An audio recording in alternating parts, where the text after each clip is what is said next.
observed. The next day, early in the morning, he set up a great pole as a monstrance and attached the pearl to its summit. Then the Bodhisattva made the following vow. If I attain Buddhahood and save all beings, may this stone obey my wishes and make all precious things appear. May it fulfill all the needs of people. Immediately a dark cloud spread and rained down all kinds of precious objects, garments, food, beds and seats, medicines and all the materials that people need. And to the end of the Bodhisattva's life, this rain never stopped. This is how generosity gives rise to the virtue of exertion in the Bodhisattva. 5. Generosity and the virtue of meditation. How does generosity give rise to the virtue of meditation? 1. When the Bodhisattva gives, he eliminates miserliness and greed.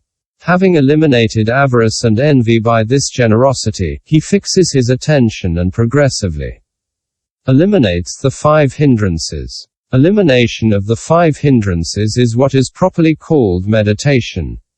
2. Moreover, it is by the support of generosity that the mind goes from the first dhyana up to the dhyana of the absorption of the cessation.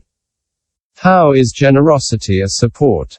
When the Bodhisattva gives a gift to a person deep in meditation, he says to himself, because this person is practicing meditation and absorption, I am making the offering with good intention.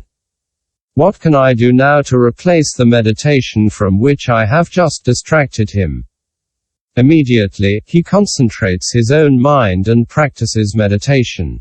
When the Bodhisattva gives to a poor person, he recalls the previous existences of this poor person and says to himself, it is because he has committed errors, because he has not concentrated his mind or practiced meditation that he is at present poor.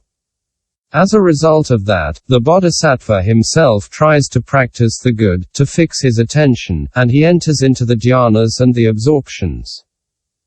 Mahasudassana Satanta. This is what has been told. The 84,000 vassals of the noble king Haiqian I came one morning to offer him precious things made of the 7 jewels. The king said, I have no need of them. Each of you should cultivate merit. The petty kings had the following thought. Even though the great king does not want to accept our gifts, it is not fitting that we should use them ourselves. Thereupon, they set to work together to build a palace made of the 7 jewels. They planted rows of trees, one made of the 7 jewels, and built pools, one made of the 7 jewels. In this palace they built 84,000 floors, one made of the 7 jewels. On each floor was a bed made of the 7 jewels. Cushions of different colors were placed at the 2 ends of the bed. They had banners and flags hung, and incense was spread on the ground. When all was ready, they said to the great king, we would like you to accept this dharma-palace with its precious trees and its pools. The great king accepted by remaining silent. Then he thought, I must not be the first to live in this new palace and devote myself to pleasure. I am going to look for holy people, sramanas and brahmanas, to be the first to enter the ceremonies.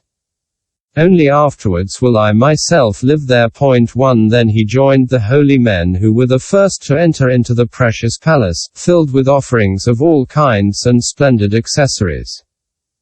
When these men had gone, the king entered the precious palace 0, ascended to the floor of gold, sat down on the silver bed and, meditating on generosity, eliminated the 5 hindrances, concentrated his 6 organs, swept away the 6 sense objects, experienced joy and happiness, and entered into the first dhyana.